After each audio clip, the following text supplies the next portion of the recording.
Kembali bertemu dengan saya, Sanon.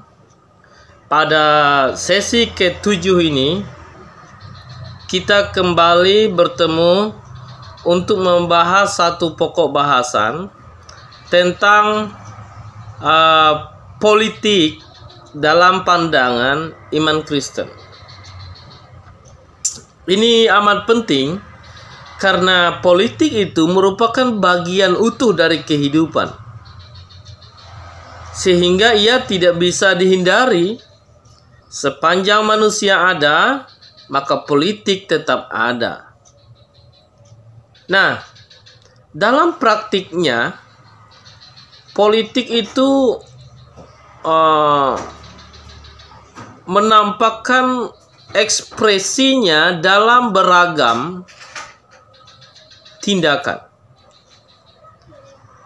Nah, bagaimana iman Kristen memahami politik itu? Pertanyaannya bukan apakah boleh atau tidak boleh orang Kristen berpolitik, tapi politik yang bagaimana yang sejalan dengan iman Kristen. Itu yang akan kita bahas pada sesi ke-7. Ada 3 poin utama yang akan kita bahas pada hari ini, pada sesi ke-7 ini. Nah, ketiga poin itu bisa Bapak Ibu lihat di modul 8 dari buku Pendidikan Agama Kristen yang bisa Bapak Ibu akses di ruang baca virtual UT, ya. Nah, di modul 8 itu ada 3 pokok bahasan yang akan kita dalami dalam diskusi dan tugas. Pertama, politik menurut ajaran Alkitab. Kemudian kedua, model-model sikap Kristen terhadap politik. Dan yang ketiga, sikap terhadap hukum Tuhan dalam Alkitab. Jadi itu 3 pokok bahasan. Nah, kemudian Bapak Ibu, ketiga pokok bahasan ini akan kita dalami dalam diskusi dan tugas ketiga. Jadi pada sesi ke-7 ini ada juga tugas ketiga. Oke. Nah, dalam diskusi itu ada hal yang sering alpa dari perhatian Bapak Ibu. Ketika ada pertanyaan bagaimana pandangan iman Kristen tentang ini, maka Bapak Ibu harus menunjukkan dasar-dasar Alkitabiah atau dasar teologinya yang mendukung pandangan Bapak Ibu.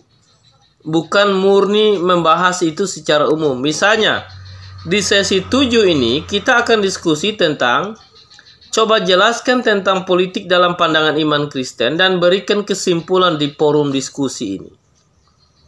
Itu berarti Bapak Ibu diminta untuk menjelaskan pandangan iman Kristen tentang politik. Nah, karena pandangan iman Kristen, maka harus ada dasar Alkitabiahnya. Harus ada dasar teologinya. Kalau Bapak Ibu hanya menjelaskan pandangan Kristen saja tanpa mencantumkan itu, nilainya minus. Oke. Tapi kalau ada dasar Alkitabiah atau dasar teologinya, ditambah juga dengan pandangan bapak-bapak gereja misalnya atau para teolog, maka itu ada nilai tambahnya. Lalu ada poin penting yang tidak boleh ditinggalkan dalam diskusi adalah Bapak Ibu juga diminta untuk membuat kesimpulan secara singkat. Dari penjelasan Bapak Ibu yang panjang lebar tentang politik menurut iman Kristen, kesimpulannya apa? Singkat saja. Misalnya 2 atau 3 kalimat sudah cukup. Ya. Nah, kalau Bapak Ibu tidak membuat kesimpulan dalam diskusi, berarti poin itu hilang nilainya. Gitu. Nah, itu yang membuat nilai-nilai diskusi sebelumnya itu agak rendah karena ada poin-poin yang tidak Bapak Ibu cantumkan sesuai dengan pertanyaan. Karena itu pahami baik-baik pertanyaan diskusi dan kerjakan sesuai dengan tuntutan pertanyaan itu. Oke. Nah, begitu juga dengan tugas ya Bapak Ibu ya. Dalam tugas itu sumber utamanya juga ada di modul ini. Ada di buku PAK ini. Jadi dari 5 soal itu semua ada di situ. Karena itu dalam menjawabnya mengacu ke sana, tapi sedapat mungkin jelaskan dengan bahasa Bapak Ibu sendiri, bukan kopas atau copy paste ya. Jelaskan dengan bahasa Bapak Ibu sendiri, tapi mengacu ke sana, lalu cantumkan sumbernya di halaman berapa itu. Ya. Baik, itu yang dapat kami sampaikan Bapak Ibu. Terima kasih.